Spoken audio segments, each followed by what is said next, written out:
So welcome to our candidate forum. This is going to be a new experience for many of us because we did not do one last year. So please forgive us in advance if we fumble a little bit. We're figuring it out as we go. First of all, I wanted to welcome everyone here for the candidate forum. I wanted to thank our 6 candidates for running. Having served on the board myself, I know what a thankless task you have just volunteered to do.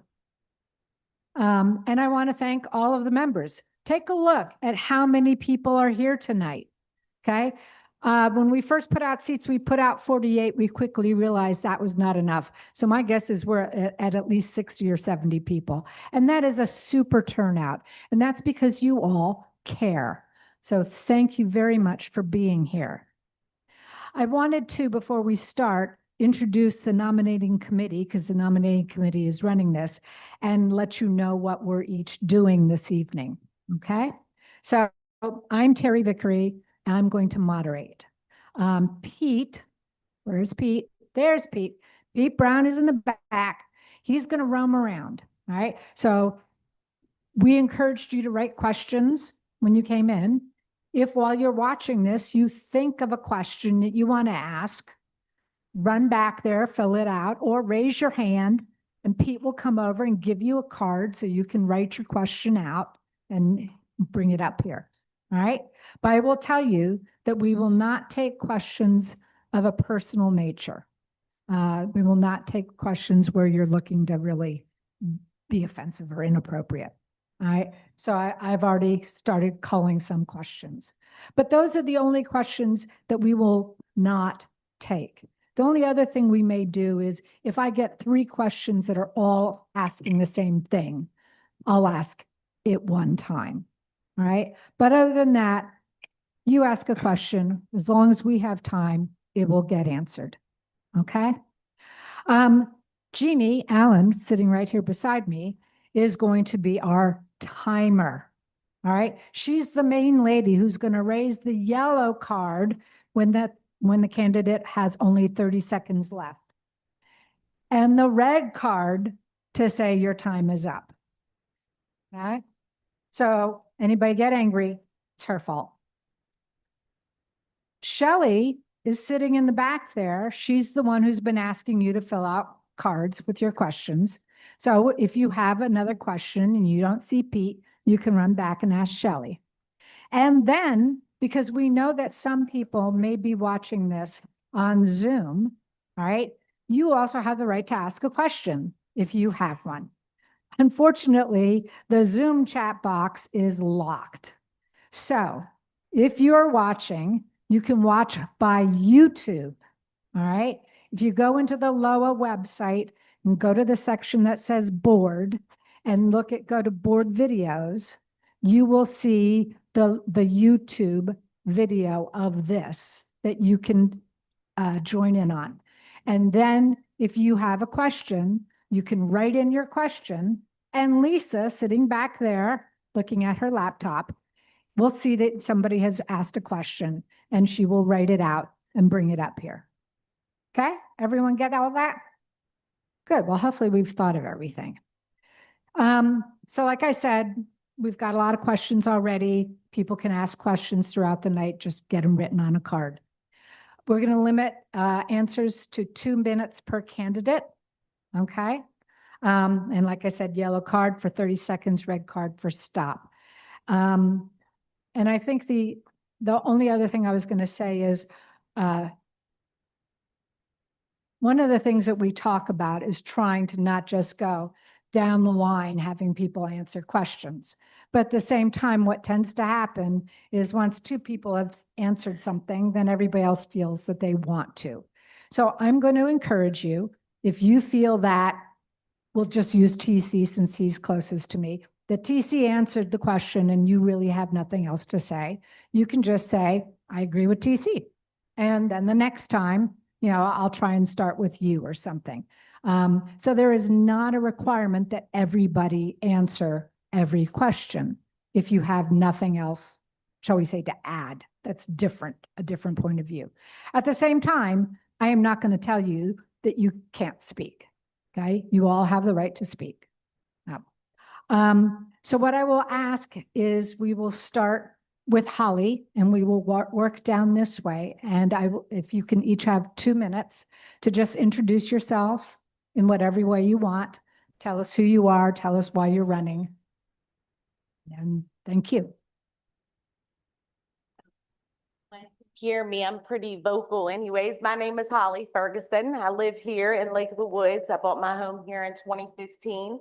I've raised 2 children here. I came here for security purposes. That was the main reason I came in after surviving domestic violence. Now we're here. My kids are nearly grown. I'll have an 18-year-old next month, and I own my own business. My husband owns his own business as well. And that has freed me up with some time to put my efforts into the community. I love where we live. I want to continue to love where we live, and I want all the members to love where they live.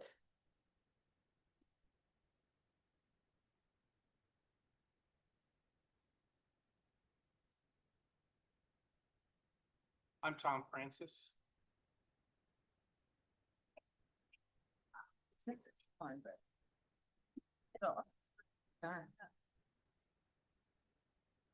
How's this? Great. I'm Tom Francis. I've lived here for 3 years, but my family's owned our property for about 25. We've been full-time here for the last 3. I'm married for 36 years. I have 2 grown sons, 5 grandchildren, well, 4 with 1 on the way. Lake of the Woods is the best place I've ever lived. And the people that I've met here are some of the most special people ever. You've run out of time for more friends. That's the problem we have at Lake of the Woods.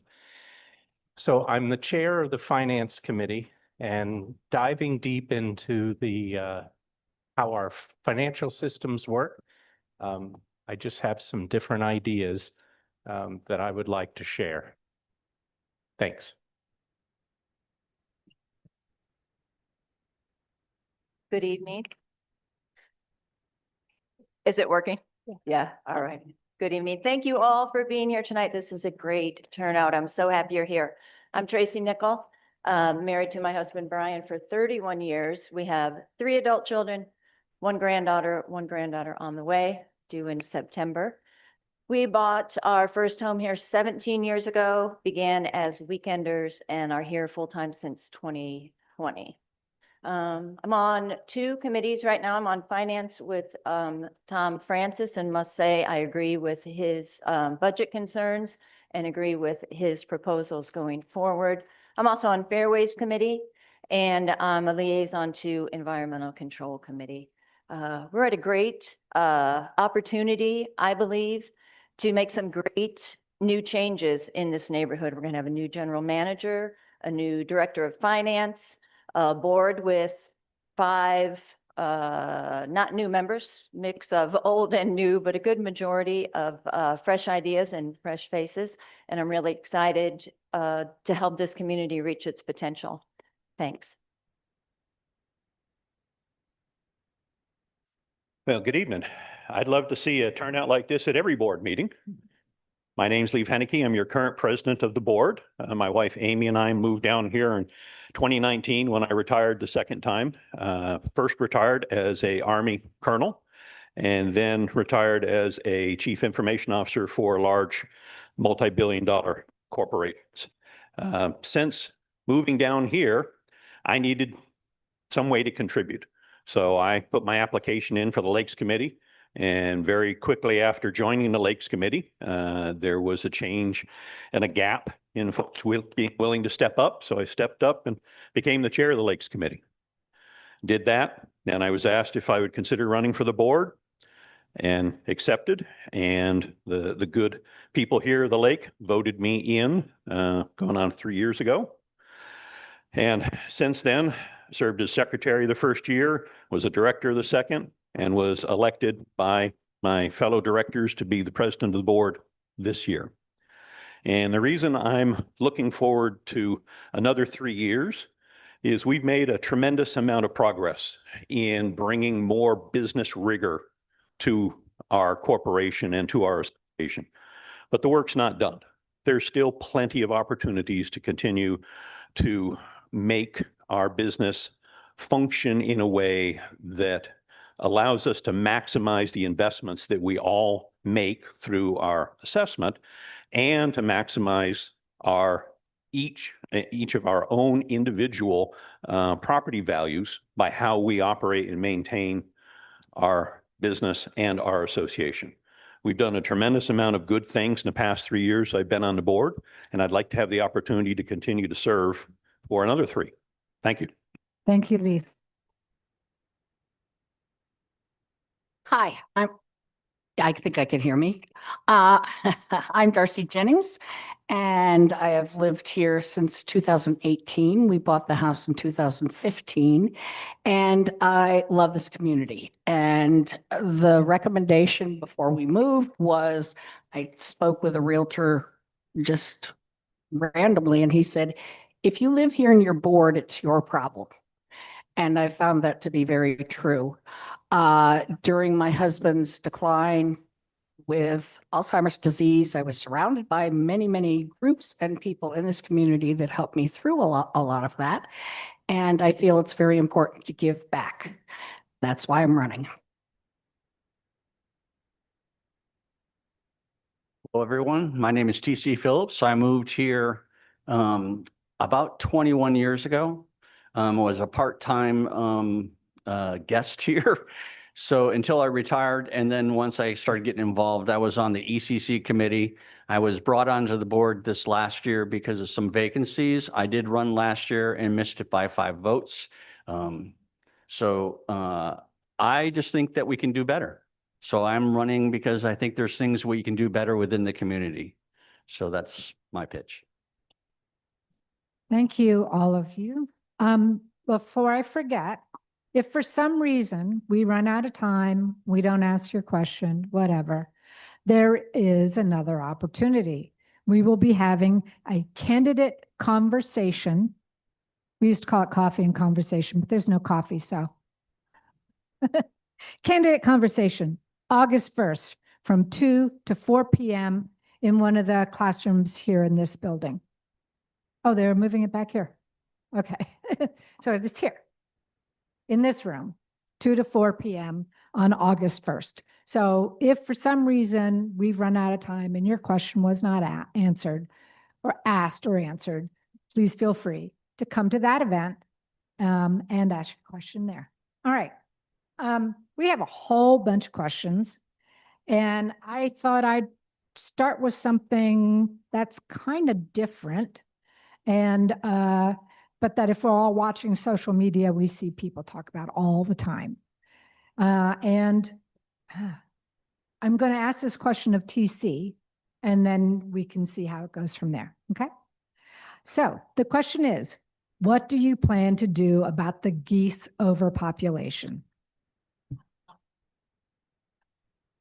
And then the question, on the question, the person also asked, addling, cook geese?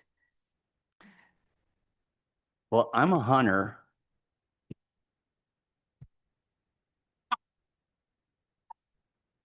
But honestly, I think we do have to do something about the geese population because I think that's causing some of our problems when it comes to the E. coli.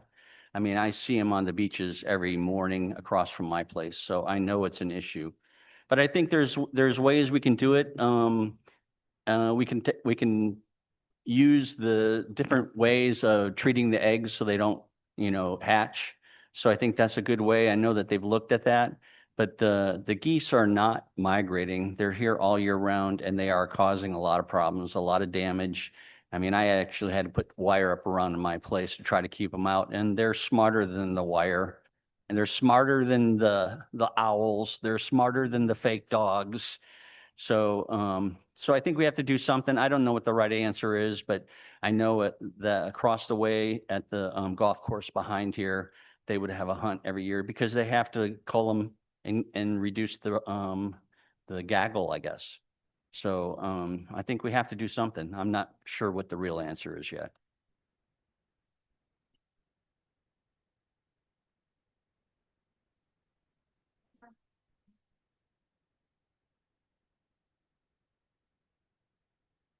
Does anyone have anything else to add to that? I can Go just ahead. add a little history. We have in the past used dogs here. We have addled eggs. We have not had a hunter come in. We have tried to use a sound cannon, but at some point in time, I think golf threw it into one of the ponds. I'm not sure if that's still working.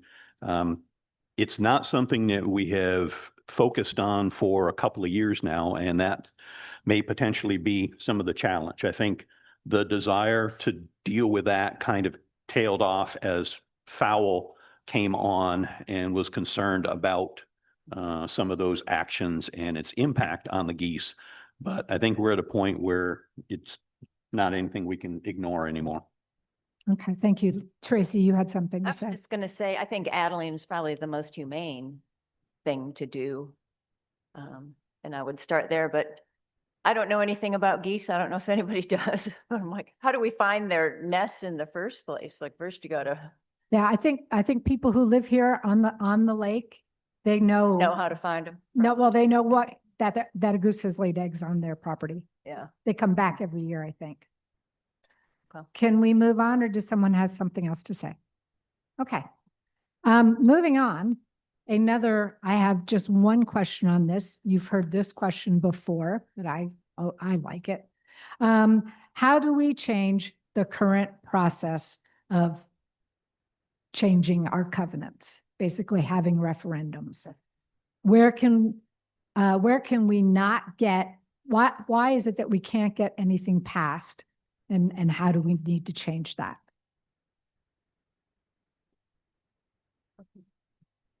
Okay, we'll start with Tom.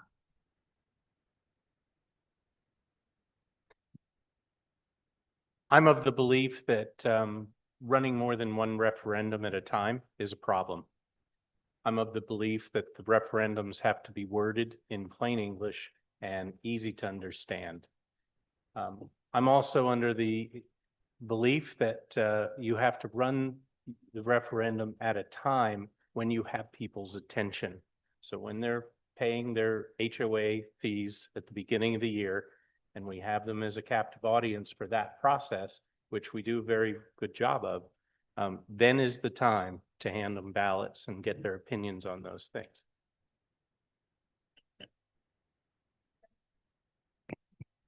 I would just like to say too, that most of you in this room probably voted for the last referendums.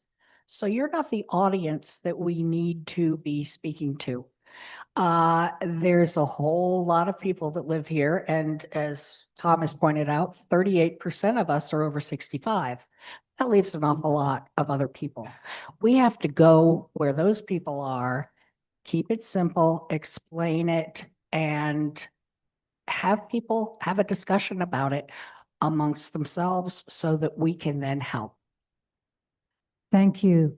Yes, Leaf. So probably everybody remembers we did 3 questions last year, 3 amendments. All 3 of the voting members, we got over 67% in some points, were positive, but we didn't get over the 50% plus 1 of all lot owners. I said it in the last one, and I'll reiterate it. 7 people tried to make that successful last year. 7 people can't carry the mail. We're going to have to look at this differently. I agree with Tom that we should do one. And I think I saw Walt Dirks walk in here, and he was right. He was one of the proponents last year to do only 1 question. I think we limit it to 1 question, but we're going to have to use a different paradigm, something along the lines of neighborhood watch, where we've got people, we've got block captains, and we've got people that are going door to door in a much larger grouping to try and get people to understand why it's important to vote. Because the ability to change the structure of the 50% plus 1, the last time that got changed, when we used to vote by section, that's the last time that got changed. It became the 50% plus 1 when we moved away from voting by sections around the community. Thank you, Leaf. Does anyone have anything to add to that? All right, we will move on. Now we get to the fun stuff. Money. So, a lot of these questions are fairly similar, so I'm going to try and make sure that I've addressed them all, even if I'm not reading your question. There, I've got like 5 or 6 cards here that all say kind of the same thing. So, a lot of people talk about that they moved to Lake of the Woods because of the amenities. And they want to know, what is your position about the amenities and the fact that many of them don't break even, and that therefore our assessments keep going up in part to cover those amenities that are losing money. So that's essentially the question. What ideas do you have to fix that? Tom.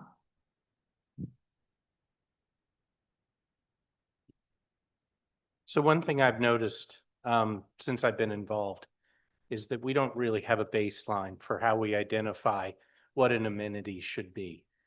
It's just kind of whatever is voted, and it can be different for all the different amenities that we have. I'm sorry, subsidies should be. So I think we have to figure out how to create a baseline, and I'm going to parrot a little bit of TC here because this is his idea. So I'll turn it over to him to continue. But we have to do a baseline study of our community, figure out what our people want, what they want the amenities to look like, how they want them to function. And then we can begin to identify how much to invest in them.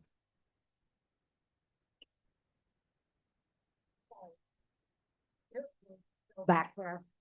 I think he passed it to you if you wanted to continue, TC. Okay, so my last year when I was running, I thought what the community really needed was a baseline on a manpower study and how to actually better manage the organization based on manpower. Because I think there's resources that aren't being used in some places that need to be used in other places.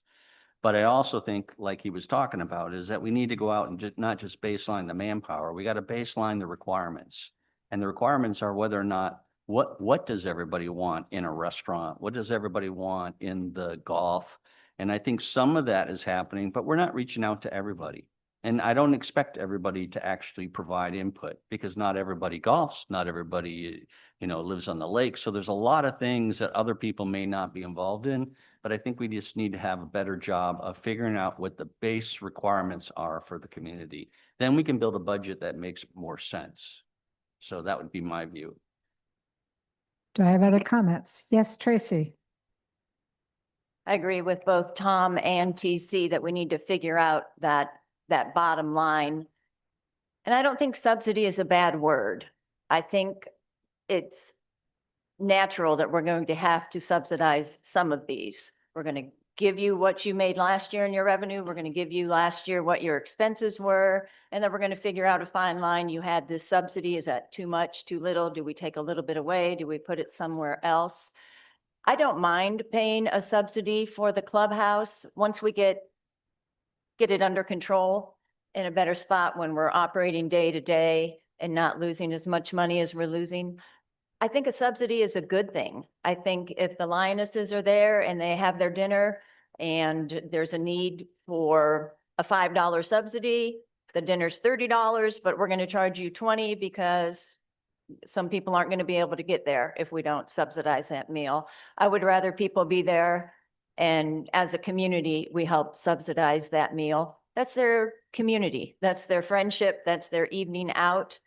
Same with golf. If you want to golf, if that's your outing, you're going to need a little bit of help to make that happen.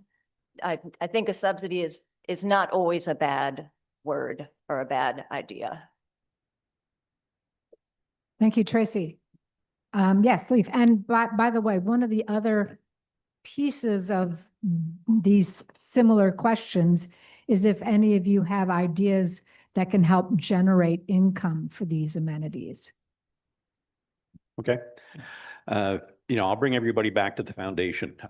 This community was founded to be a single-family resort community. And the amenities were what everybody who bought in here made a material reliance upon would be here to help continue to improve the value of our community and our individual homes, the purchases that we made. Right? By its very definition, an amenity is not designed to make a profit. Every board that's been here, I'm sure, has worked with the idea of trying to get every amenity as close to break even as they possibly could. That works well in some areas. Some other areas we've had some challenges. Some places we've actually had to make investments to try and get back to a point where we could see that an amenity was at a level playing field, could stand on its own, and then demonstrate whether or not it was capable of getting close to break even. We're a different community than we were when we were initially founded. We do need to take a look and see how people are using what we have, and the clubhouse is a prime example of that. What does it need to be? And we're doing the same thing with fairways. What does the community want those establishments to be in order to patronize them more frequently? And that's the challenge. If we had more of our members using these different amenities, we wouldn't necessarily have to do as much subsidizing of their costs. We definitely have to improve and continue to improve how we budget and how we forecast. But in most cases, they're not ever going to get to a point where they're going to be at break even or a little bit above. Quite frankly, it would impact our tax position if we did. But we definitely need to take a look at them and get to a point where we have tuned them to the best we can, knowing that some things Leaf, we have a you legal can- issue without being, we can't do anything about. Thank you, Leaf. Yes, Darcy. The amenities are important to all of us, but different amenities to different people, obviously. I've been on the Pools and Community Committee for many years, and the former general manager felt that there was no reason to charge for a pool membership as we do for the fitness center and for different other things, because he said you have to have one free amenity. I don't necessarily think that's true, because there are different people that use different amenities. And it doesn't mean you have to pay a lot for any amenity. When I tell people what I pay for the fitness center for a year, they say, don't you mean a month? And I said, no, it's for the full year. If I used it more, it would be even better. But I think we really need to identify again other people in the community and what they're using, what they're not using. One of the things that we have as an amenity is our playgrounds. They're great, but they're way too hot in the summer when the sun is shining on them and you can't use the slide and you can't take your grandkids there. So we have to look at what we have, how it works, and better allocate in those ways. Thank you, Darcy. Yes, Holly. So I will just add, I agree that we need to find a good baseline, but we need to find where we are failing. That's the first thing. We need to find each amenity, break it down, sit down with the managers, the supervising staff, and find out where we are failing, and we need to correct it there. That's how we first stop the bleed. Thank you, Holly. All right. I'm going to, I still have some more questions on the financial side, but I was going to move just to a different subject for a little while. This question says, I am worried about our aging infrastructure. What infrastructure projects seem most important to you to focus on right now?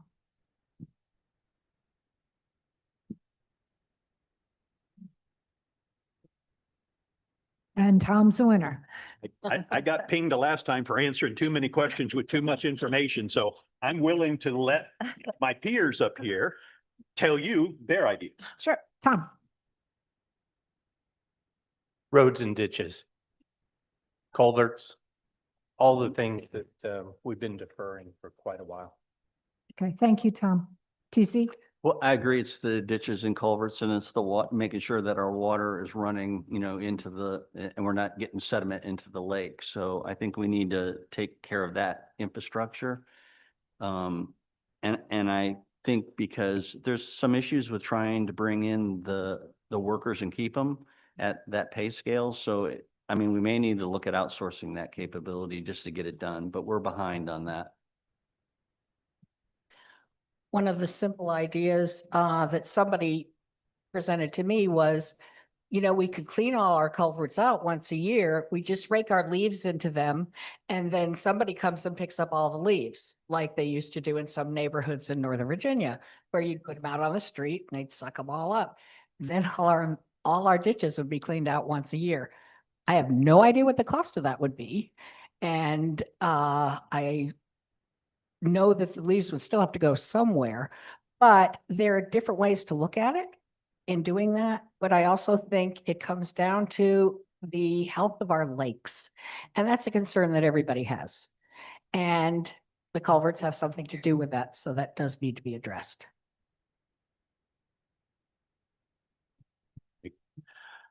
You're absolutely correct. This past year, we only got maybe 40% of the 80 miles of ditches that the association is responsible for. And it really kind of comes down to manpower. And unfortunately, in the past, there have been some shortfalls in the manning in roads and grounds, both of them. And because they were undermanned, that other the leftover funds that should have been used to hire folks because we were having challenges in getting them was shifted over to use in other areas of the operational budget. We also, for about the past 4 or 5 years, have used about 142,800 a year, and from roads and ditches R&R over to Patrick Henry Court. So we need to get Patrick Henry Court done, and then we need to come back and focus on our roads and ditches. And it may very well require that we outsource them. The last time that we ran a contract, we were looking, the money we budgeted, we thought would cover for 2 miles worth of ditch repair. It barely covered 1. So the costs of that have gone up. And if we outsource it, that's going to be kind of what happens. We're going to have to pay more money, but we absolutely have to do it because it's counterproductive. If we're not doing that, then the massive amount of money that we have spent and will continue to spend on dredging operations and the equipment to do the dredging is going to be mitigated by what we're letting in. We've got to focus on keeping it out, and we got to focus on getting it out. Anyone else? Yes, Tracy. I would also like to, as we're talking about the health of the lakes, consider better educating community members, especially lakefront owners, the importance of planting native things to filter anything that goes down, because we can't stop everybody from using their pesticides, whatever else gets in their dog waste or anything else. But if we did a better job educating, encouraging, there are grants out there to help people planting a lot more native things right there at the water's edge to help filter. I think that could go a long way too. Thank you. So on a similar note, talking about money, and we just talked about infrastructure, this question says, are you willing to agree to a freeze on purchasing new assets? Not repairs needed or replacements, but new assets until we have a year when we have not ended with a deficit. Can you read that again, please? Are you willing to agree to a freeze on purchasing new assets? Not repair and replacement, but new assets until we have a year when we have not ended with a deficit. Tom?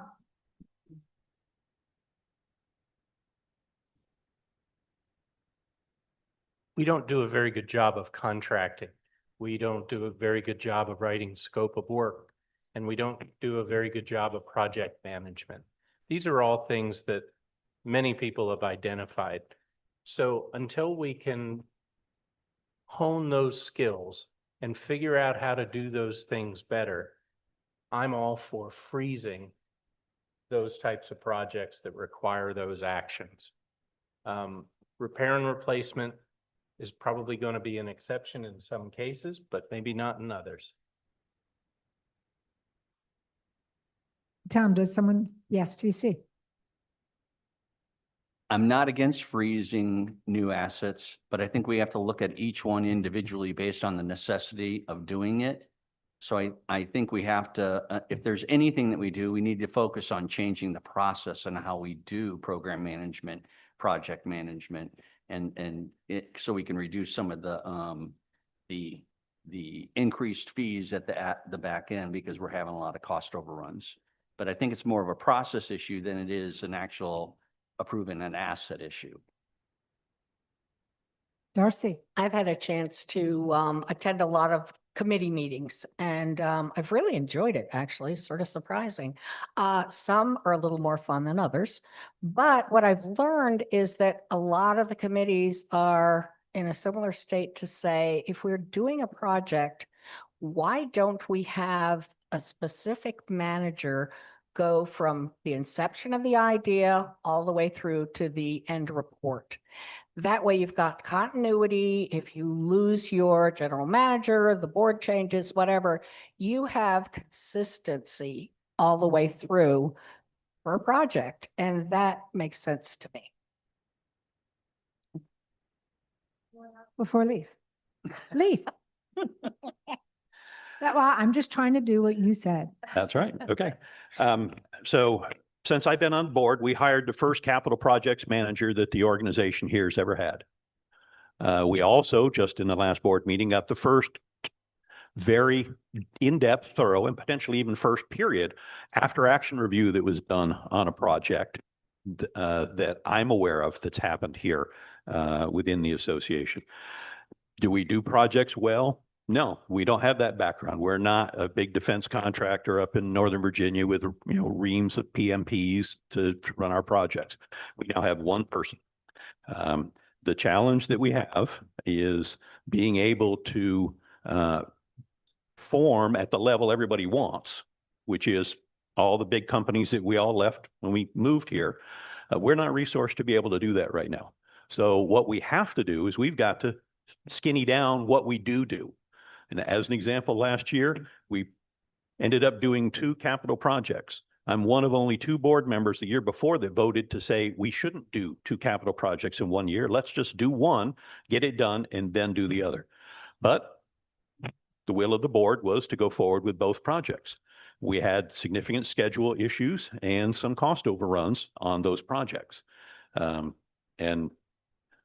We know the foundational things that we need to do to keep that type of thing from happening. The challenge is having the right resources. And if we're not going to add more resources, then we've got to take things off the plate. And if we are able to take projects off the plate, then we can have a better handle on what we do. I also put a stop work on the main gate last year because we didn't have things in order. And until we did, we didn't let that thing move forward. Thank you, Leaf. I'm going to move on to a totally different question.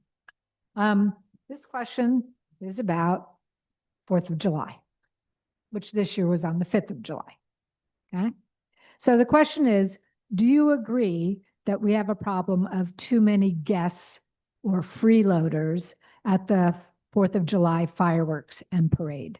And if you do agree, what is your recommended solution?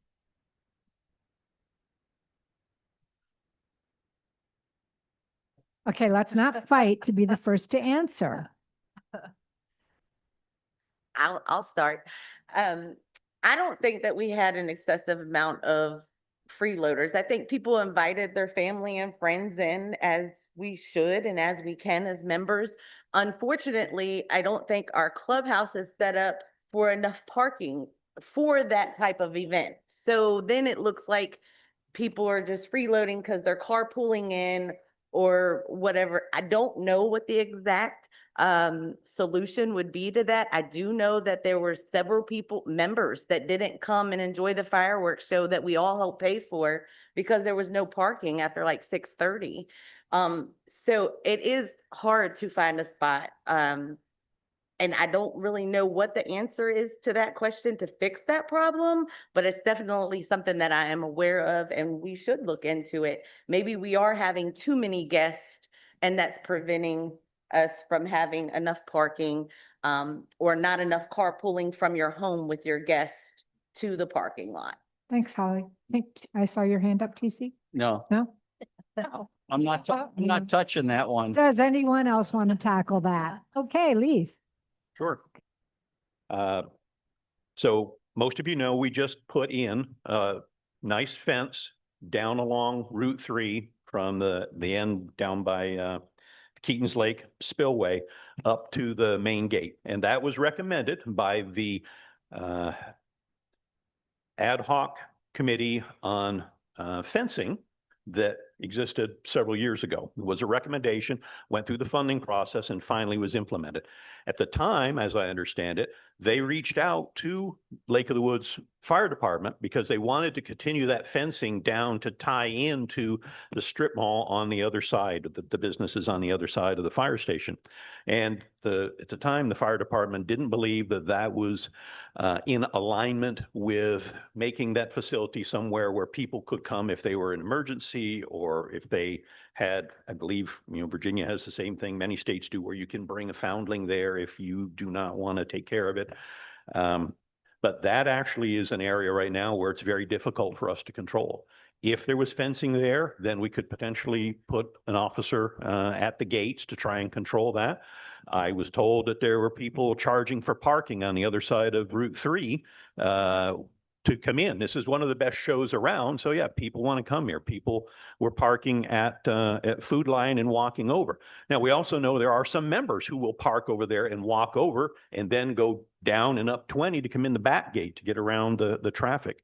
So the challenge really is trying to find a way to diplomatically ensure that it's just our community that's in here.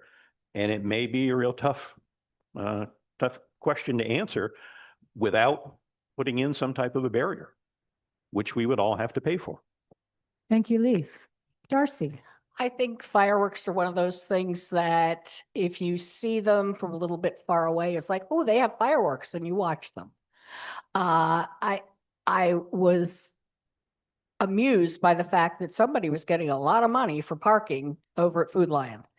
And we weren't that industrious in thinking even about that, obviously for good reason.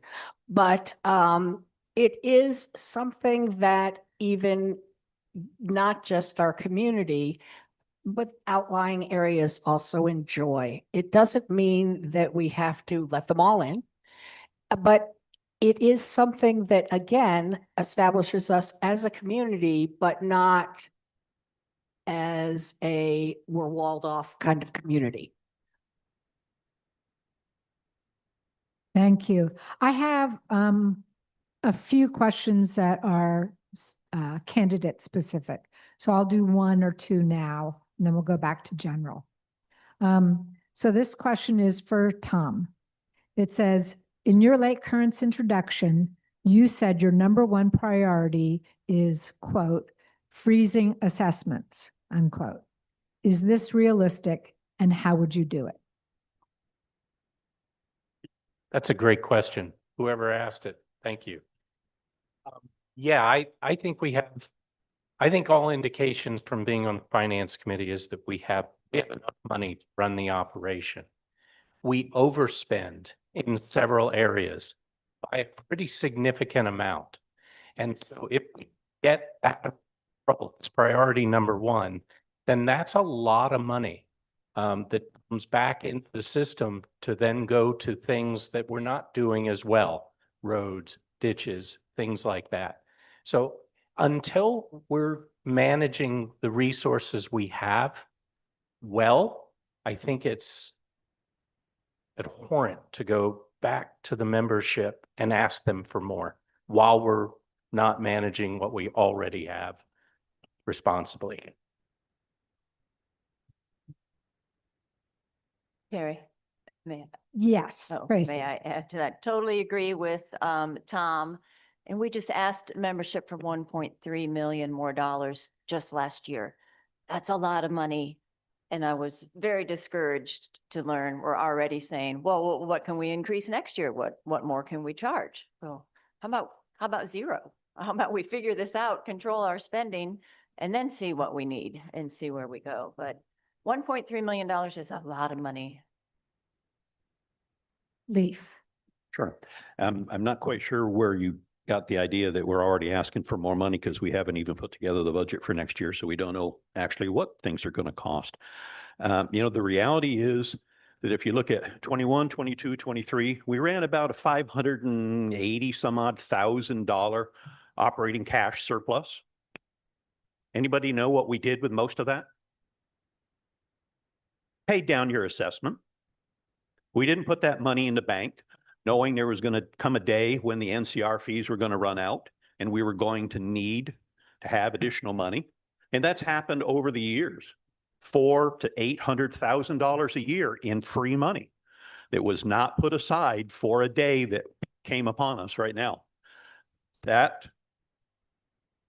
lack of foresight and the fact that the capitalization fee didn't pass last year, that capitalization fee, based upon the volume of homes turning over and sales, that would have satisfied the increase that we had to levy last year. Nobody on the board wants to raise your assessment. But, as one of the people who reads and has to sign off on the bills that we get, it's not getting any cheaper for us to run this corporation than it is for us to run our individual homes. Are there places where we could certainly do better? Absolutely.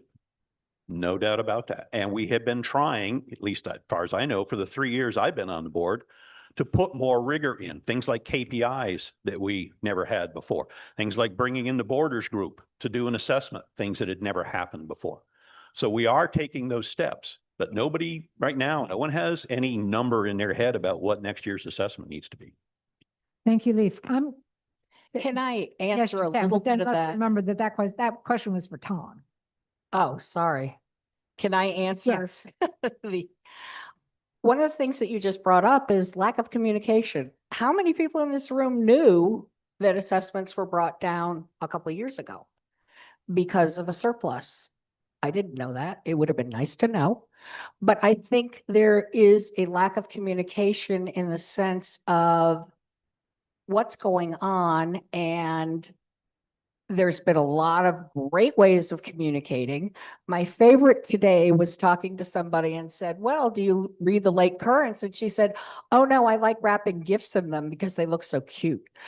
That didn't help me much. So how do we get to other people? How do we communicate better so that everybody has that feeling that they know what's going on? Thank you, Darcy. I'm going to move us on. The next question is for Holly. And if anyone else wants to jump in. In your Lake Currents introduction, you stated that the most pressing issue is to meet the needs of all ages in our community. What needs are not being met, and how do you propose to fix that? So our younger population, I'm happy to answer this question. Our younger population is getting overlooked. So that may be mainly our 65 and younger. I'm part of that. And I've raised 2 kids here, and I just see lots of improvement and needs that need to happen. And we need to have more constructive things for the youth to do that's going to pull them out. And things like our amenities, like the clubhouse, that's going to change too. If we can, maybe we can downsize the menu a little bit to be more family friendly, to meet the needs of the working members raising kids in the community. So very excellent question. I'm glad that you asked it, because I think that we need to make this more family oriented, not to discard our older population at all. I want everybody to be happy and healthy here, but we are excluding our younger working population who are actually raising kids. Thank you, Holly. May I move on? Okay, the next question. We kind of touched on it a little bit. What do you think is the proper balance between hiring contractors and hiring full-time employees?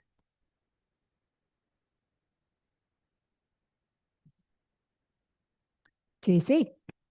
Again, I'm gonna give a weapons officer answer, and it depends. because it depends on the project that you're doing. It depends on whether or not it's a complicated contract job, whether or not the capabilities of the current staff can do it. So I think it really depends on those things. Like we talked about earlier, the staff is actually really, really small. They don't have a lot of the skill sets that the community does for contracting and all that. So it behooves us to look at it individually based on each, capital project or issue that we're looking at, and then decide on that. I don't think that it can be I don't think there's an answer of a balance. I think we have to look at each case individually. I would agree with TC. I think it needs to be looked at every year and reassessed on where we are and what our priorities are. I also have to say that my mother's favorite word was behoove. It would behoove you to clean your room. So I'm very glad that he used it. Tracy, I'll agree with both TC and Darcy and say it depends on the project. For the main gate, I wanted a traffic engineer on that project. I don't know that we had one. I'm sure we don't employ a traffic engineer here as an employee, or the back gate 4 bay were qualified people used to assess that. I don't know that we always have that kind of person on staff. Contractor could probably do a lot better job on that.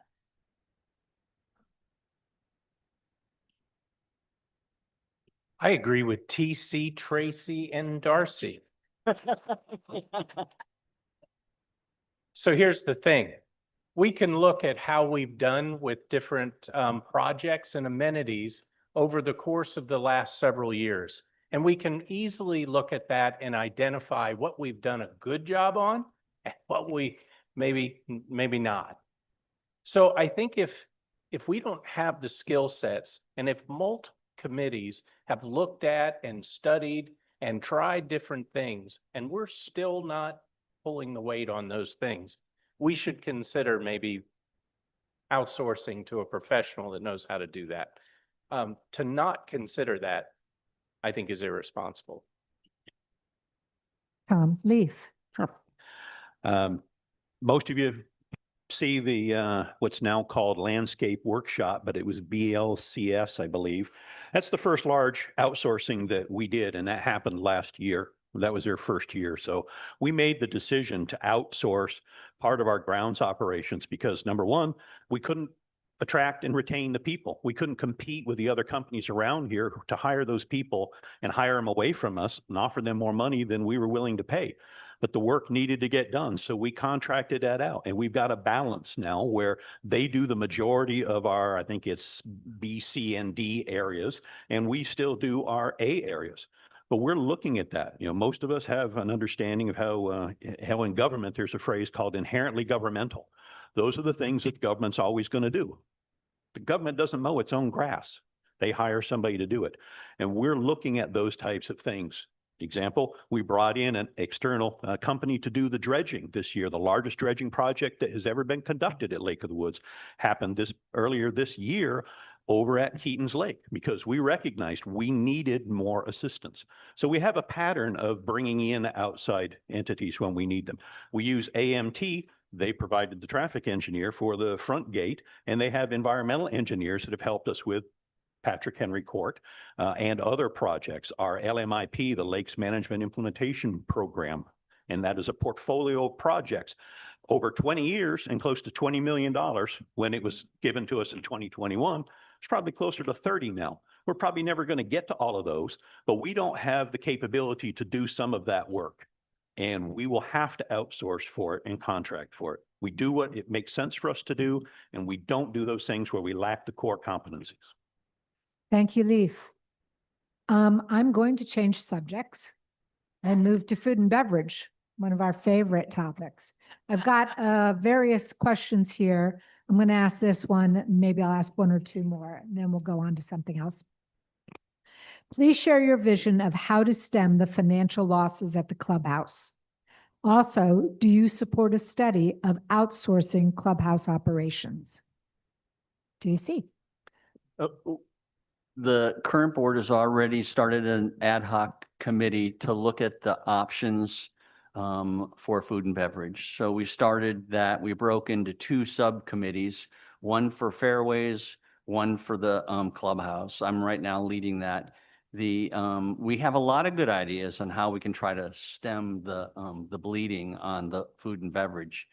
But a lot of it has to do with communication, like we talked about, to bring in more people for revenue as well as reducing labor cost. So we're looking at a lot of different things, a lot of different ways to bring it, opening more hours in the club. I mean, a lot of things have to be looked at, but it's going to be tough. It's not easy. It's a very complicated issue right now, the food and beverage. But I think it's getting better already at Fairways, but we're working right now on the club to get that in the same shape. So, I mean, there's a lot of work that's being done on it right now. Thank you, TC. Anyone else? I'll just restate that we need to make sure we're targeting the right part of the community. Apparently, someone had mentioned only 1% of our population is using the clubhouse right now. And I find that very hard to believe because everybody eats every day. And I can't tell you, as a young mom raising kids, it was sometimes easier just to go out and buy dinner than to figure out what's for dinner, go home, cook and clean. Nobody wants to do that. So we need to make sure we're targeting the right members to bring in more business. Thanks, Holly. Leaf. In both of our facilities, we have a challenge. The menu is what drives the cost. It drives the kind of people you need to have there to cook it. It drives what you need to have there to cook, right?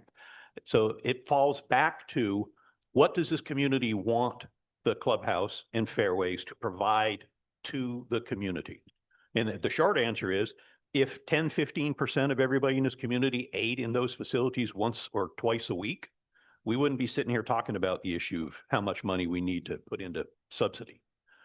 But, and TC talked about what we're doing right now. The Borders Group was designed to look at it operationally. How do we make it run like it's supposed to? Now we're looking at, okay, we've re-baselined. We got the right equipment. We've trained people. We've renegotiated contracts. We got better quality stuff coming in. We got better stuff being produced, more consistent food in both locations. We've had in both committees long lists of activities and events we could put on, but it doesn't seem to be resonating with folks, right? We still don't have folks coming in. Every special event we put on sells out or damn near sells out. And we're doing a good job with those, but we can't exist on that. We've got to have the day-to-day foot traffic, and we've got to work to figure that out. Outsourcing, if we bring in a company or companies to talk about that with us, they're going to take a look at it. If they can't solve the problem that we can't solve, they're not going to want to take over our business. It's not like outsourcing is a guaranteed, hey, take it away and make money. We're not making money on it right now. What would they have to do differently to shift the paradigm so they could make money at it? It's not to say we don't have those conversations, but please don't believe that that's the silver bullet. The 5 companies we brought in that competed for Borders work all told us it is not a silver bullet. Places it works, some places it doesn't. Thank you, Leaf. Darcy. In a little bit of an answer to that, and I'm sure there have been many surveys, and again, you're going to get a small amount of people to respond, but maybe that's what we need, is we need the answer to, what are you looking for? And how do we answer that? And without that kind of information from the entire community, not just that 38% we keep pointing to that are over 65, how can we make it work for everybody? I know that Pools and Community has done bingo nights there, and they've brought down a menu that is a little more reasonable for families. And we've tried to do family nights. I think they're doing spaghetti nights now. Is that working? How can we make it work? The snack bar is doing better than it has in the past because there's a better menu. So I think we really need to look at the whole picture, but we need feedback to find out what we are looking for. Yeah, I'll tell you what I'm looking for when I go to a restaurant. I want good food and I want good service and I want it quick. And as an aside, I've never owned a restaurant, but I waited tables. That's how I got through college. So I'll tell you, on a slow night, the first thing we did to keep labor under control was you're going home, you're going home, you're going home, and you're going home. So we're not paying 5 dishwashers and 2 cooks when there are 5 people sitting in the restaurant.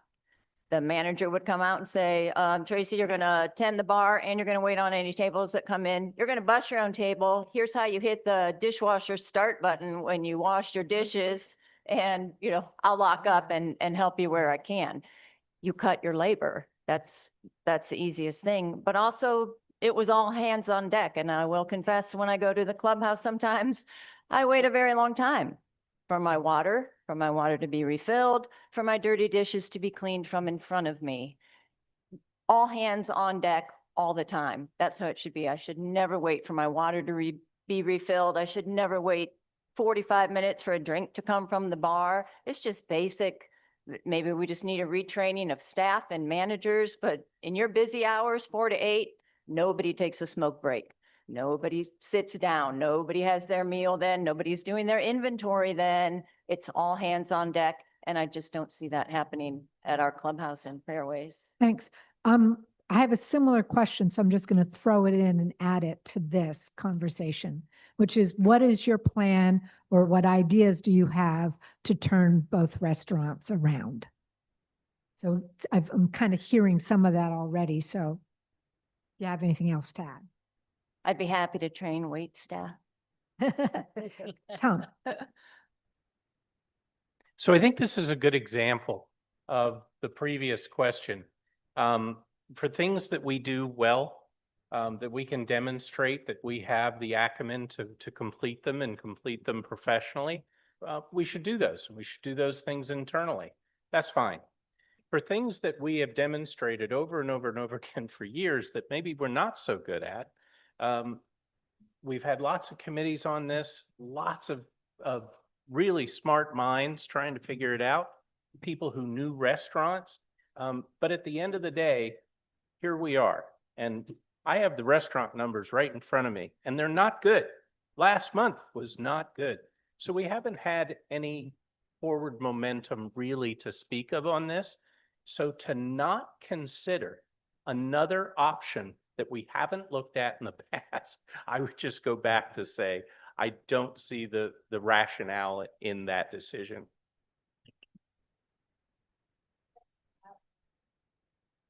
If you had something to say. Sure. We actually are considering the concept of outsourcing. Nobody said we aren't. We actually are looking at that. But like I said, it's not a silver bullet, and we've had people who are in the business of recommending whether organizations should or shouldn't do that, tell us that it's not, it isn't it isn't the perfect solution for everyone. That's not to say it might not work here. I'm not opposed to having those conversations. I just want to make sure everybody understands that at the end of those conversations, we either might find somebody that says, yes, but you're going to need to do all these different things, or we might have folks come back and say, hey, it's perfect the way it is. Let us take a shot at it. And then we all get to decide whether it's successful by our patronage or lack thereof. Or we might have companies that say, yeah, no thanks. We don't think, given the constraints that you have in your community, it's not going to be viable for us as a business model. So I just want to make sure kind of everybody understands that, there's a couple of different ways this can turn out. Tracy. One more idea for turning things around. I believe we need to be open more hours. We have a very limited number of clubhouse hours and a fairly early closing evening for Fairways. But if you go to Two Brothers, either one of the Bellas or anything right outside our gate, any night of the week, those places are full and they're doing it well. So there is an audience for a Sunday night dinner and a Monday night dinner. All of us, not quite over 65, but empty nesters and don't want to cook. It's wonderful to go. Would you like to go to a restaurant tonight for dinner? Because we don't feel like cooking. Absolutely. But we've got to be open some more hours, maybe some later hours at Fairways for our Nifty Niners on Mondays. Like, we're begging, stay open. We want to come in and have a drink. We want to build community with these people we just golfed with. We want to enjoy a sandwich. I know that is what it's at Fairways. But I feel like we're fighting, saying, stay open, please stay open. Thank you. Yes, TC. I wish things were as easy as we make them sound up here, but they're not. And if you open more hours, you cost more labor. So, and right now where we are between food costs and labor, we might just be in a deeper hole. So we got to fix some of the problems that we have right now that we've identified in the ad hoc committee. And those are getting the right tools for the people running the food and beverage so that they can, from a software standpoint, they can get the information they need on a day-to-day basis rather than 2 days or 4 days later. We've been kind of a little bit remiss in not having the upgrade in the tools that we need to actually run food and beverage. So that's one of the things we're looking at right now. There's a number of things and issues that we're trying to get moving. We got to fix the restaurants, but there's a lot of things that have to happen. It's not just one thing. Opening hours is great. I agree that we need to open more hours on the clubhouse, but we got to do it kind of cautiously to make sure that we're not running bigger numbers. Thank you, TC. Yes, Holly. I'm sorry, I just have one thing to add to that. Please. I agree with most of what has been said. I just think that there are other opportunities where we could make more money. Like the clubhouse was open on 4th of July. We had a ton of people here and they had their sandwich line going all day, but at 4:30 they cut it off too. Well, that meant I had a booth up there. So I stayed through the show and everything. About 6:30, I was like, I'm hungry. The only thing to get to eat was at the clubhouse. All the vendors were gone and they had shut down their little vendor spot outside. But it went back to regular menu prices. They could have continued to sell burgers and lower priced menu items, cookout menu items for a long time until 15 minutes before the show started and still made money. So it all boils down to each amenity and the individual management, and each of them need to be worked with very closely to get things back on track. Okay, thank you. So I'm going to go back to a couple of individual questions. This question is for Tracy. In your late currents introduction, you said your most pressing issue is fiscal management and that we cannot afford to spend more money than we budget. How would you fix this? Well, I believe we've all already talked about that before, getting the right RFP written, getting the right person to sign our contracts, write our contracts, read our contracts, have a beginning date, have an end date, have incentives for finishing early, have penalties for finishing late, have one manager following a project beginning to end. Thank you. Darcy, this question is for you.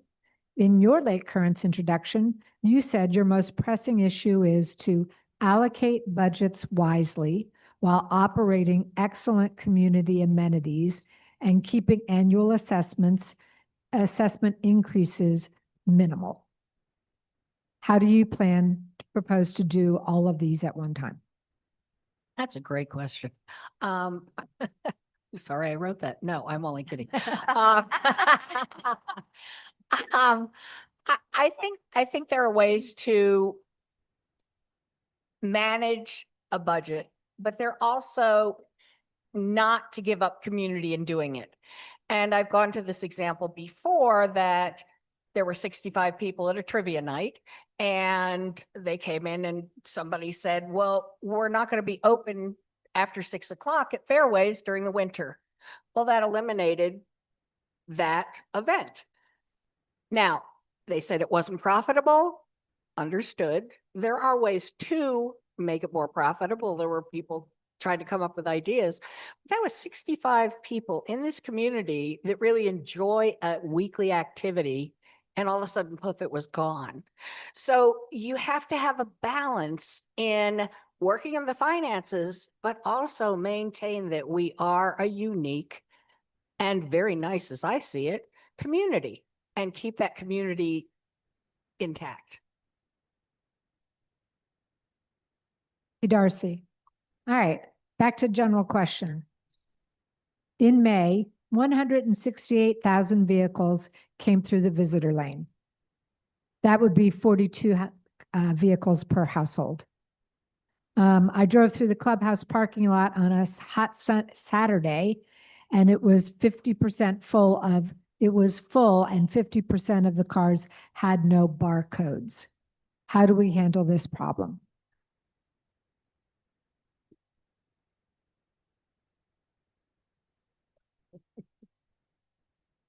Holly.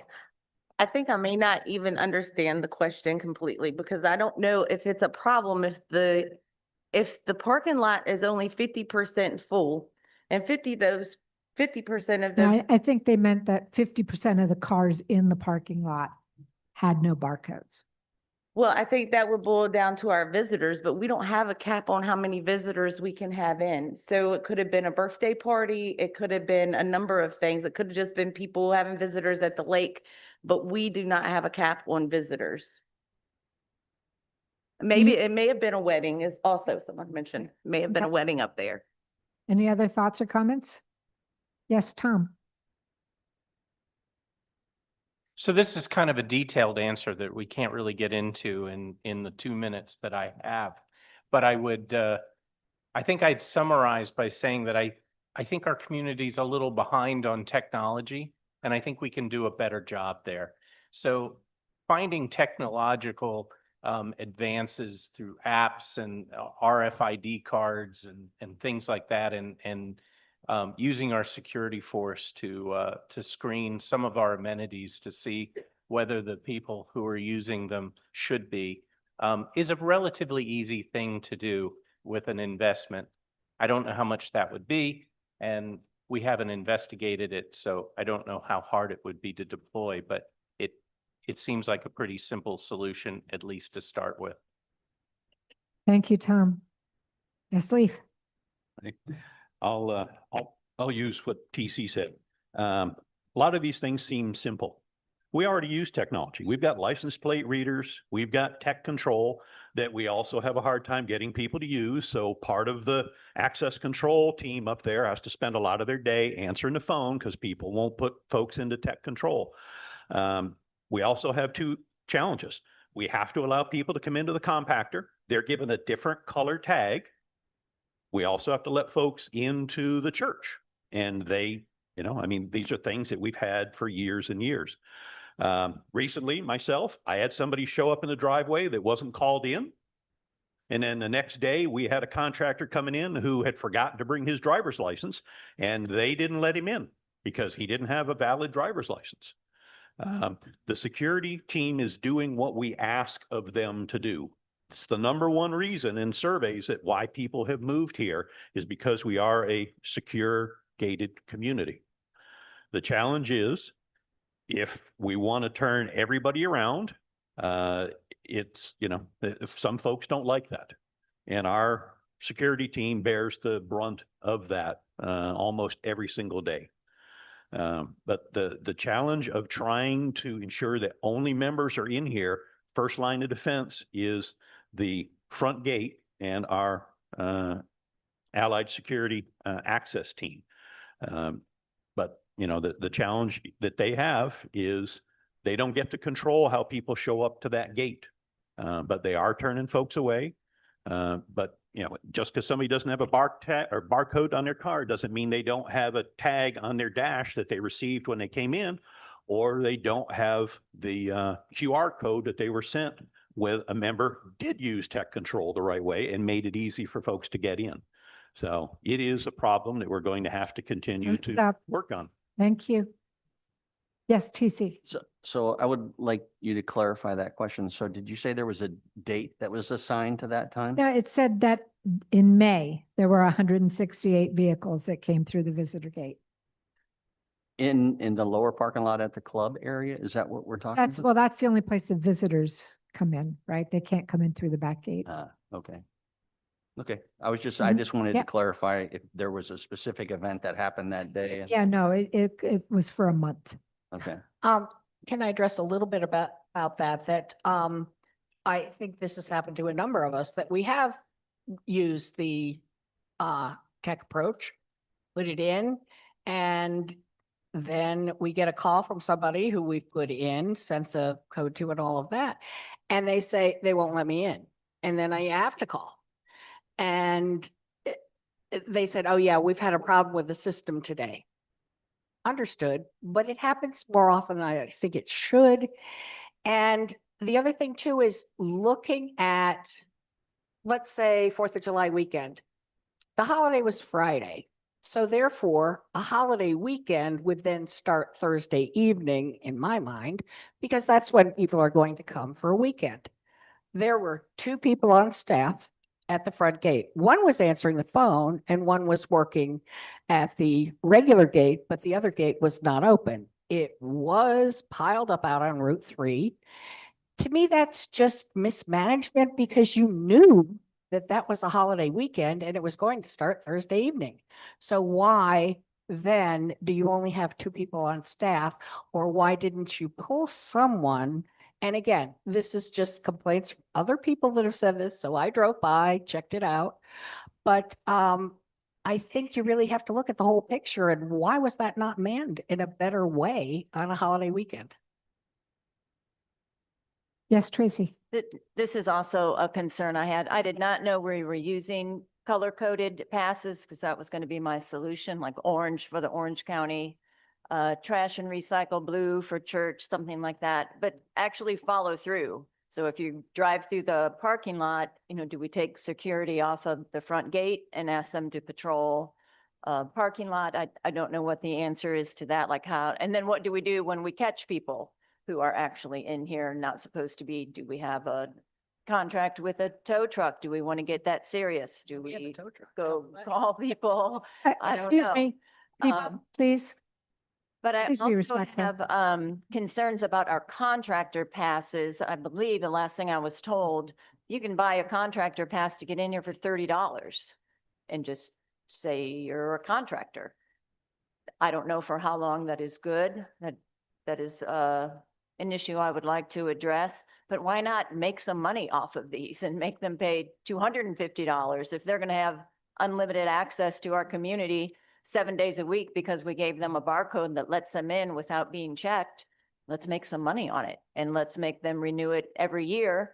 And you might think twice about, well, I really don't need that $30 contract or the $250 pass anymore since they've raised the price. Thank you, Tracy. Since we're talking about that, I got another question that's kind of about cars coming in and things like that. So let's just go ahead and hit that one. Would you support a no guest parking policy at our beaches? In other words, every car at the beach must have a barcode. Wow. Hmm. Leaf. I'll go first.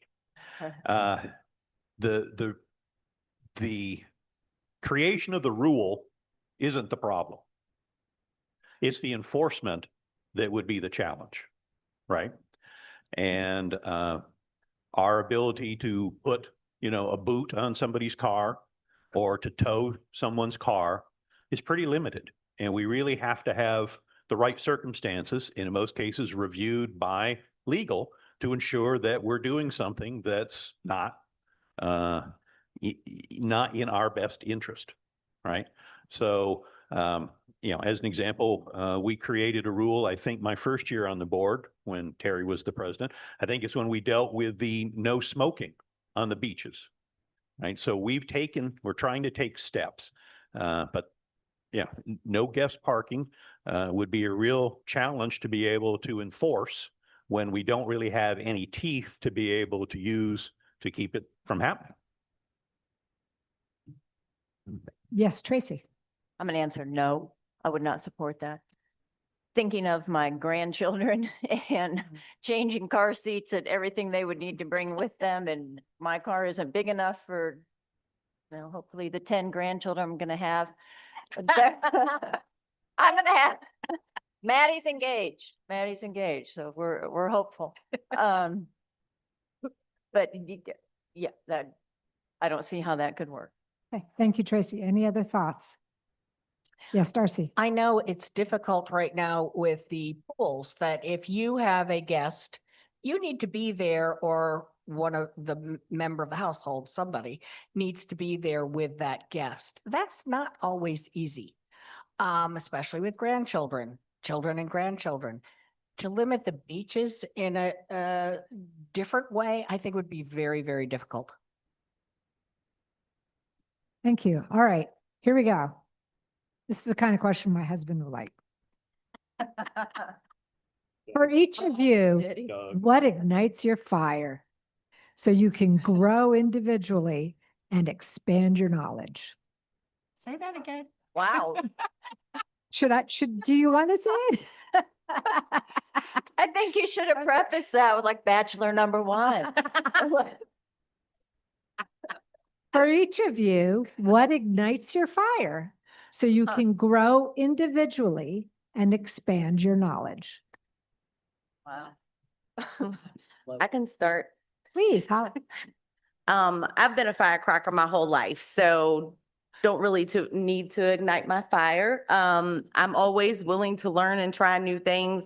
I'm a career nurse, and I switched and built a very successful towing business here in Lake of the Woods, Heels and Wheels Towing. So I ignite my own fire, and I always want to learn more, and I'm running for an unpaid board position, that I think that shows right there that I'm not in it for any money. I'm here to try to make things better.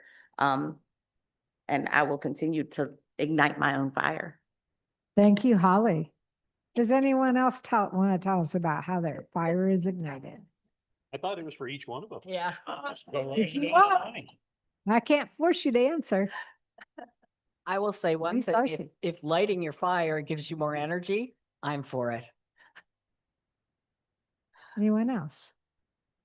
All right, well then here's another question for everyone that I think could get some good conversation going. What do you think is important in hiring a new general manager? Load.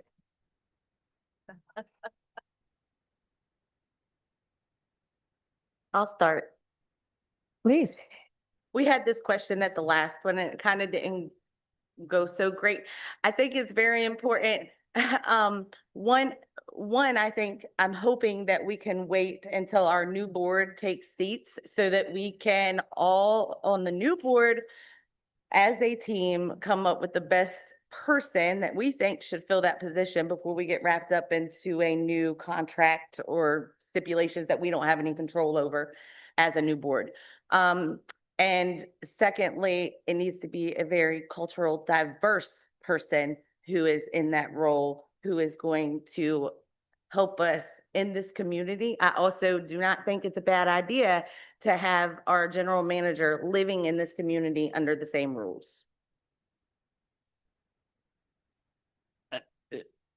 I think what we need is the most qualified person we can get within the salary range that we're asking someone to come in. They need to have qualifications in financial management as well as operational management, because this is like a little city, so it's very complex.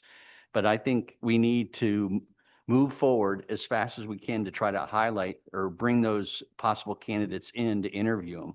We need to bring a GM in as soon as possible. So I don't think we need to wait. I think we just need to move forward. And the timeline will decide whether or not he comes in sooner or later. But we have or to she. keep moving. Just say it. Sorry, TC. Yes, Leaf. I think that, one of the biggest areas that we need to have is a GM who has a strong financial management background, someone who comes from a large HOA environment, has the PCAM, has the LSM credentials that back up the level of experience, understanding the community part. If that individual, man or woman, has been doing that kind of work other places, they're going to bring that with them. but understanding the unique financial challenges that we have in this association based upon the complexity of our business, that's really something that we need to have, someone who understands the fundamentals of how to run a business well, how to focus on those things that are important, and how to maintain the community to the standard that we are all expecting, bought into when we came here. There are folks out there that talk about, well, you should wait. I look at the people that are on the board right now. We've got 2 former board members on there. I've been on there for 3 years. TC's been on there for, about half of this year. We've got 2 board members who are finishing up their first year. That's a tremendous amount of experience to be able to use and leverage that to help make a good decision. Does it mean we're going to arrive at a decision? We're going to have the best candidate before the new board comes in? No. But I don't see any reason why we don't keep moving forward in an attempt to find the best resource that we can. Understanding that, not everybody's always on the market at the same time.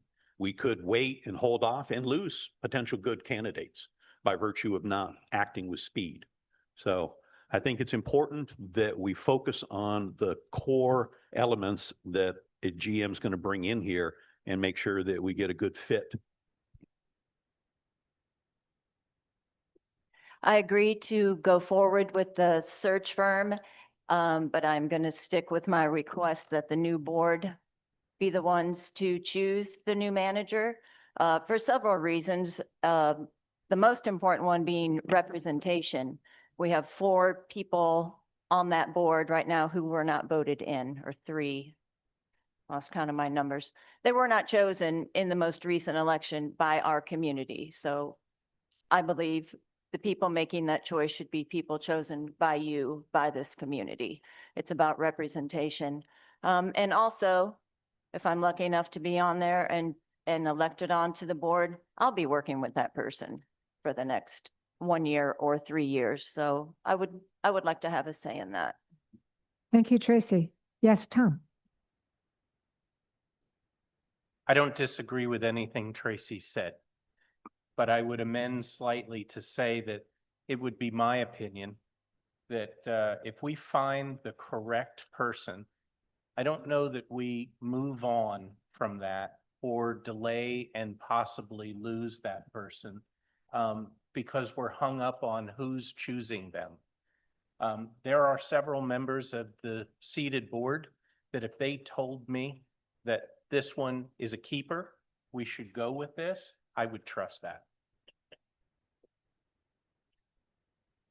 Can I? Yes.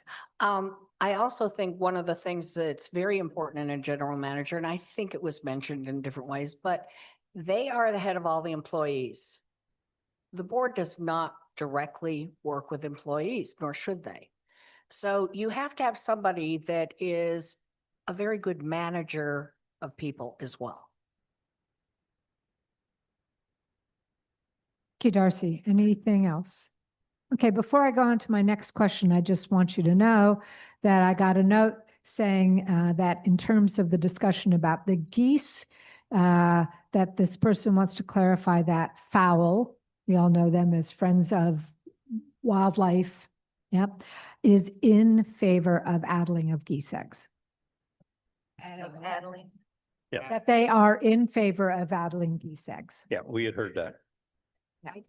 I don't know. Addling geese eggs. No, it's putting oil on the eggs so that they don't hatch. Can I mention one thing about fowl? Okay. Sorry. I live at the end of a cove and I have I have a very large grassy area. Unfortunately, the house doesn't face the lake where that nice grassy area is, but there aren't geese on all that grass. And somebody said, oh, because you have cats. I have no idea, but it works. So I'll keep it that way.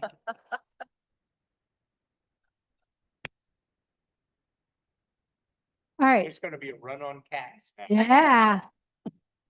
Well, and people say dogs. Does everybody know what addling actually It entails? sounds like maybe not. Is that why I heard so much? Yes. So the person who wrote that, do they want to explain what addling is? Or should I have Leaf explain it? Keegan wrote it All right. very well in the Then last, like. go ahead, Leaf. Yeah. Yeah, he talked about it in the last lake currents, but basically it's putting oil on the eggs so that they won't mature. Has to be done within about the first 14 days of them having been laid. So it's, it works, but it's very time specific and you'd have to cover a lot of territory in a really short period of time. So Cute. one question, would we expect homeowners to do that themselves, like we would? No, We would- LOWA would do it, but the homeowner would have to say, LOWA okay, has to to you do it. being on their property. Oh, Yeah, there's some permit requirements through Virginia DWR that you would have to follow in order to be able to do some of these things.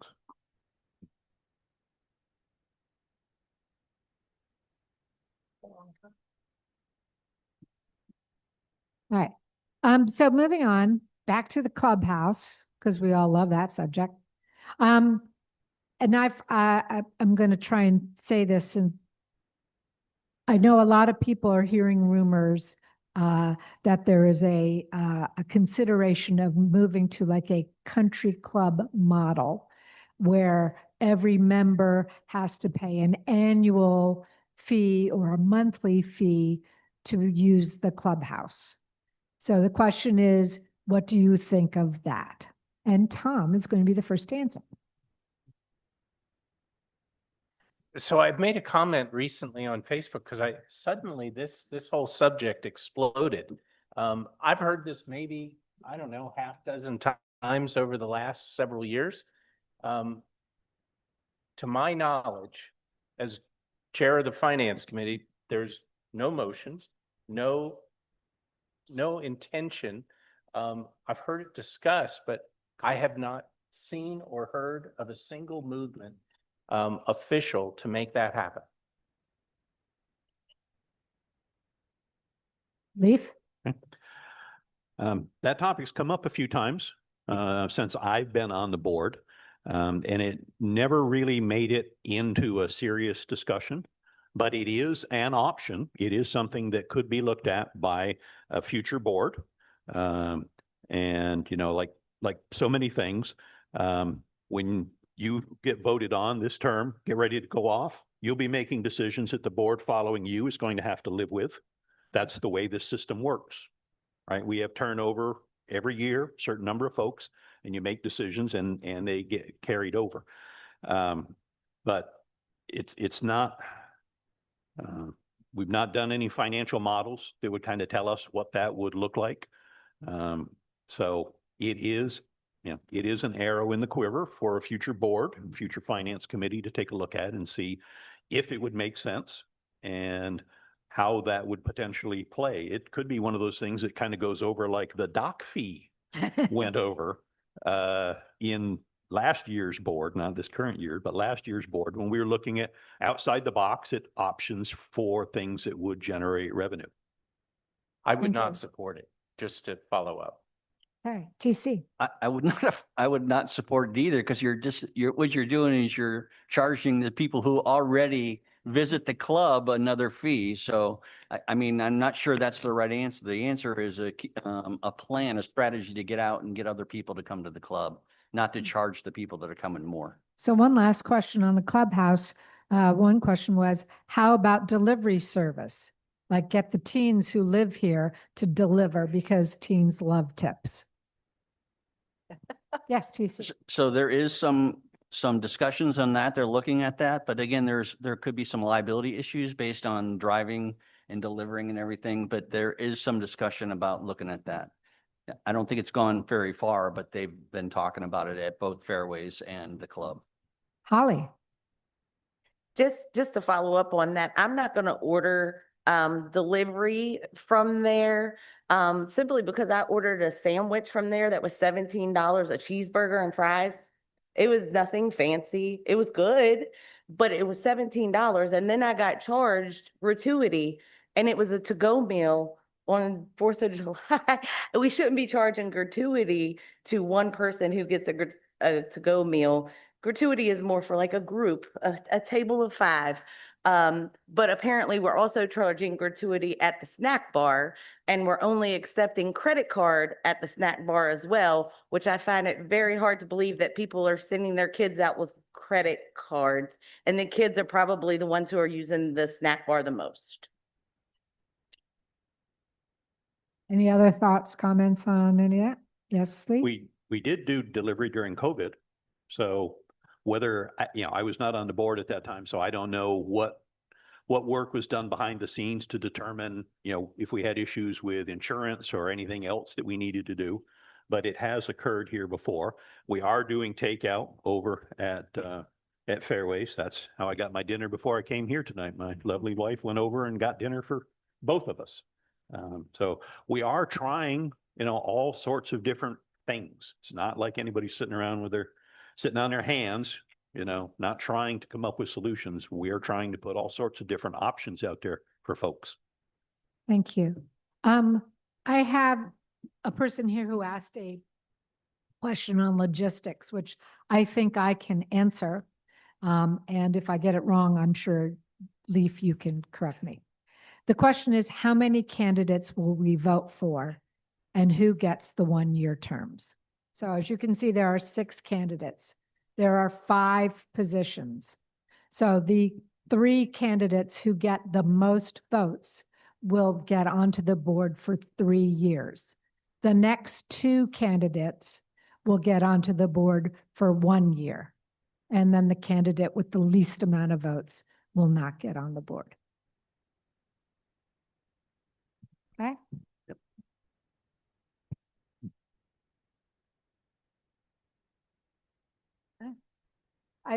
Perhaps you wanted to talk about lots and things like that? No? Okay. All right. Here's another, back to kind of financial questions. What are the various ways the operating deficit can be addressed? Can you repeat it again, please? What are the various ways the operating deficit can be addressed? In terms of paying it down? So, I mean, I'm probably thinking like Tom, well, there's a policy and it says this, this, Yeah, and for this. Five But I options, think yeah. maybe what the person means is more, what ideas do you have for us to either get more revenue or spend less money so that that deficit decreases? Can we get a clarification? Yeah. First? So I believe we're limited to 5 options. right? Yes. Does the person who asked that question want to clarify? Or did I do a good enough?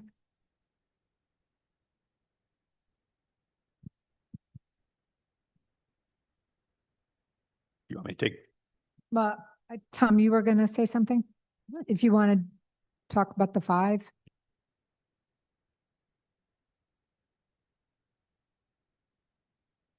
So we can move it to the next budget year. We can cover it in the next budget year. We have that option. We can borrow the money. We have that option. We can use reserves to pay that.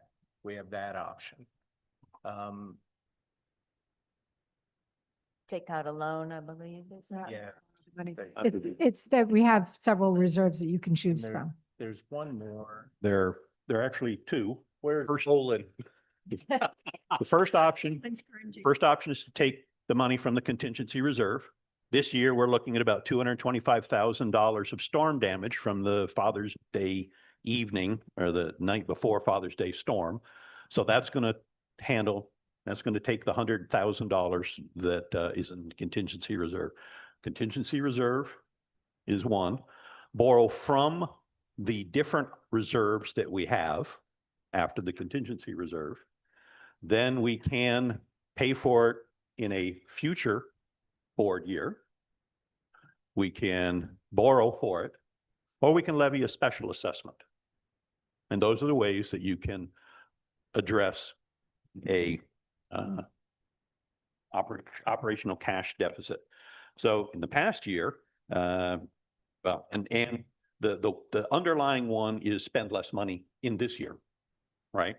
So you can control your operational spending to reduce the amount of money you're going to spend in this year. But the way it's predominantly been made up in the past is through excess NCR fees. This year, we actually budgeted $175,000 of NCR fees expected, not knowing that they're going to come in. But the first $175,000 of NCR that comes in this year is already is already spoken for in the budget. So it would be NCR fees in excess of 175,000, and those can be used and probably would be the first place, more than likely, where we would look to find money to reduce that, coupled with operational savings as kind of a foundation below that, and then look to see how that squares us by the end of the fiscal year. Any other thoughts, comments? Okay. This is also a financial question, 2 parts. 1, do you agree that the LOWA board business decisions should be founded on actual usage and financial data? That's a yes or no question. And the other yes or no question is, and if so, as long as the capability to obtain this actual usage and financial data is not unduly labor intensive, will you support the sharing of actual resident and non-resident low amenity usage data and actual associated amenity revenue and expense data when requested by the public? Okay. So basically, do you agree that business decisions should be founded on actual usage and financial data? And if you agree, do you think that if people ask for that information, that the board should give it to them? How else would they do it? No, as in, I think maybe somebody thinks that when you ask, you don't get it. Answering the first part, I think, yes, that you have to base it on the actual numbers. And I think that's been a problem in the past. So to me, yes, it should be, and I hate to use the word transparent, to know what's going on. Yes, Leif. So I'll say that's what we're doing right now. There's a difference between not understanding the financial information that we provide and not getting the information. The information is out there. Our financial reports are out there on a monthly basis. There are actuals and there are forecasts, right? We can't give you an actual in a month we haven't already closed. So I don't think that there's anything that we're doing that doesn't fit in that requirement. And we do use actuals. We talked this past year about trying to remove the aspirational components from our budgets when management was kind of putting them together. Don't say, all right, well, if Equestrian Center does 100 trail rides every month, they'll make their budget. They'll break even. Well, we know you're not going to do 100 trail rides every month, especially not in the wintertime, right? So those kinds of things, we specifically told management, don't do that anymore. Come back to us with real numbers. The guidance direction that we gave the finance committee this year was, again, focus on getting to actual, use did hit data to forecast future hit, right? And that's the direction that we're continuing to go and have been every year that I've been on the board. There's no obfuscation. There's no non-transparency. We're getting ready to get our annual audit completed here shortly by Baker Tilly. We're doing all the things we need to do to make sure everything is available to everybody. It's out on the website. Thank you, Leif. Any other comments? Yes, Tom.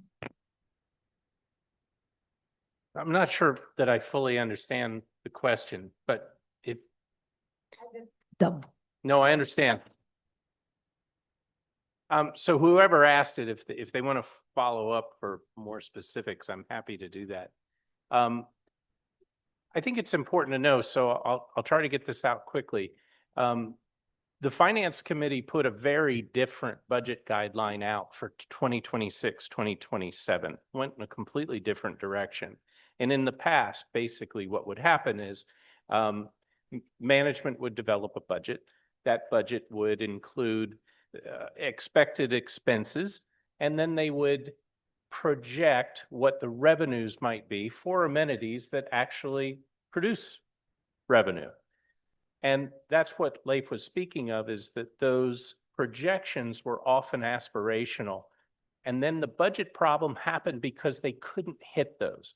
So they'd go, in some cases, they'd go over expenses and way under in revenue, which would create a big budget problem. So this year, the budget guidelines only allow them to claim revenue that they actually produced over the trailing 12 months.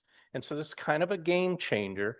And then it also went along to suggest better methods of reporting and uses and earmarked uses of things like the NCR funds that used to be kind of a slush fund, but now are going to be earmarked for where they were intended, which is roads.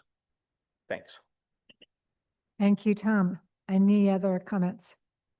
All right, it is 8:50, which means we have 10 minutes left in our scheduled time. So if, since I started with Holly before, I'll start with TC. If you have any closing remarks that you would like to make. So I think the closing remarks I want to make is that since being on the ECC committee, and there's a lot of resident FaceTime that I've had going out and meeting people, looking at the different things. So I've got to know the community pretty well, understand the issues. My view is I just want to make things better. I want to help the residents get what they can, as long as we can do it within the covenants, the articles of, I mean, we can do certain things, but we've got to stay within the rules that have been set for us. But on the board, since getting on the board, it's pretty clear that it's a lot more complicated than I initially thought. And to make progress, we're kind of nibbling around the edges. So it's going to take some time to actually make some of these changes, but we're making them, and we're moving forward. And I think we have a plan and a strategy. Can we do better? Yes, you can always do better. But I just feel like everybody's trying to do the right thing. And I think I stay off of Facebook because it just makes me crazy. So it just know that there are good people doing good things. And that's all I want to say. And Tom has the best, or TC has the best phrase, to try to make it better. And I think that's the goal of all of us, is to try to figure out the best thing for this community to keep it the community that we love. Thank you, Darcy. Yeah, I've been living here for about 6 years, and I've been doing something related to a committee or the board for about 5 of them, right? I want to thank the folks up here that are volunteering to run. TC's had some exposure to the amount of work that it's going to take and the pre-work that you have to do. I'll tell you that it is the hardest non-paying full-time job I've ever done, right? But I do it because I believe it's important to take care of our community, because I look at it from the perspective like I do for the lakes. What do I want this lake to be doing for this community in 50 years? What are the things we have to do now to ensure that that happens? And a lot of the things that the board deals with is setting the conditions for future success. Doesn't mean that everything's always going to be perfect, but we're all here working for a common purpose. And every board member, and there's a number of them sitting in the audience here, one at the table, one in the back, 2 sitting in here, 3 or 4. We're all doing this because we want to contribute and make this continue to maintain it and make it the best place that we can all call home. And it's pretty simple. It's not an easy job. You've got to be willing to put the time in to do it. I've got that time, and I want to keep working at it because job's not done. I believe the 401k plan is really good, right? Yes, it's outstanding. Tracy. Well, first, I want to thank the nominating committee for your time and your work in putting this together tonight. I want to thank all of you for attending tonight. to listen to each of us and to get to know us and help better make your decision for who's going to lead your community. I've put in the time. The past 18 months, I've been to almost every board meeting, all 6-hour board meetings. I've sat through them all. I'm on 3 committees. I've been doing my homework, learning as much as I can possibly learn about how this community operates. I consider almost everyone I meet a friend. Some are family members. I care. My husband and I care about this community. We care about making it better. And I would appreciate your vote. Thank you. Thank you, Tracy. Tom? So I think my parting words would be to remember that one person on the board gets very little done. A group of people on the board, all working towards the same goal, can do some really amazing things. So when you choose what 5 people you're going to cast a vote for, think about how those people might be performing as a team, because that's going to be the important part. So thank you for setting this up tonight. I appreciate the opportunity. I appreciate everyone who came out. I know your time is valuable. So thank you. Thank you, Tom. Holly? Thank you, everybody, for coming out. Some people rolled out before we could say thank you. And nothing fancy here. If we want change, we got to start with the ballots. So make sure you're talking to your neighbors, your friends, to make sure they're going to come out and put their votes in. And they can see our stuff online from our very first interviews and these meetings. And hope to see you all August 1st. That's our next one? Yes. Okay. So thank you all very much. A round of applause for our candidates.